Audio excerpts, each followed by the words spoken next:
నిశ్శబ్దంగా ఉండాలి. ఎక్కడో నిశ్శబ్దరా మహాత్ములు బట్టిగా రారు.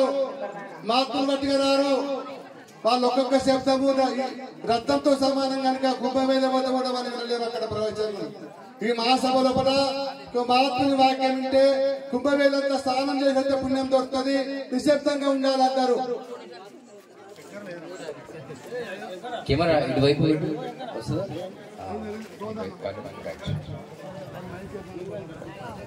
శ్రీ గురుభ్యో నమః. కొంచెం సౌండ్ చూడండి. కుంభమేళ వెళ్తే సరిది అయింది, అందుకనే శ్రీ గురుభ్యో నమః.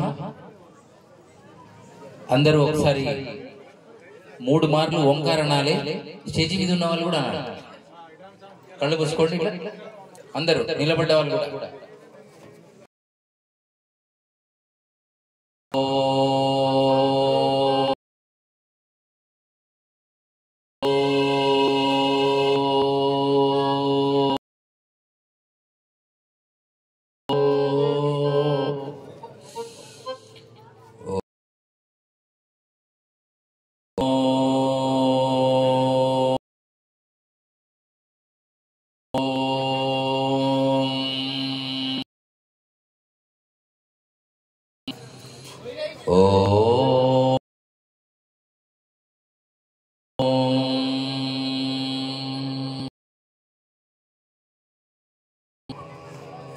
సభాకల్పం తరుం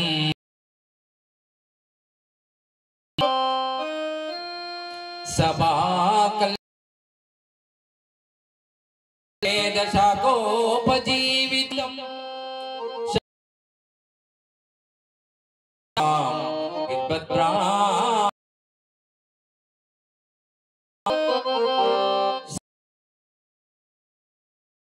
సంస్థ నారాయణపురం ఆధీనంలోటువంటి శంకరానంద స్వామి వాద్యంలో జరుగుతున్నటువంటి ఈ యొక్క అతిరథ భక్తజన మహానందులందరికీ, అలాగే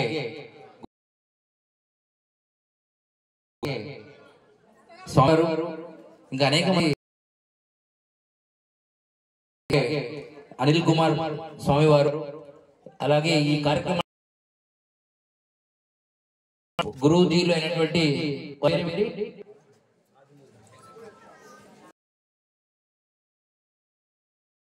వారి భక్త బృందం అందరికీ కూడా ప్రత్యేకంగా అభినందనలు. ఎందుకు చెప్తున్నామంటే పోయిన సంవత్సరం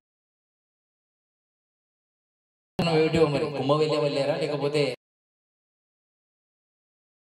అందరికి ఉండాల్సిందే. అలాగే స్వామివారు ప్రవచనం చేయాలంటే స్వామివారు అన్నారు దాతలు అన్నిటికీ ఉన్నారు, జ్ఞానదాతలే కరువయ్యారు కాబట్టి ఆ 2-3 నిమిషాలు మీకు అందజేస్తామని చెప్పారు. మీకు అర్థమైందా భాష? అన్నిటికీ దాతలు వస్తున్నారు, జ్ఞానాలు చాలా ఉన్నాయి. మనకు సత్యమైనటువంటి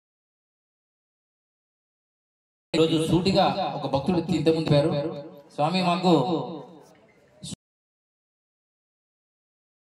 పనిచేసేటువంటి విషయాలు చెప్పండి, వేరే వద్దు, మేము ఆకలి మీద ఉన్నాం. సంతోషం అంటే ఏంటో మీకు తెలుసు కదా, ఒక్క పొద్దు ఉండాలి. ఈ రోజు దేశంలో 4 అంశాల పట్ల మాట్లాడుతున్నాం. 4 అంటే 4 నిమిషాలు.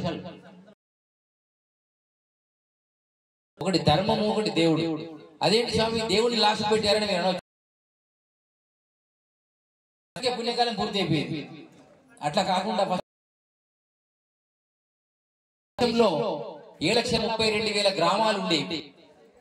7,31,000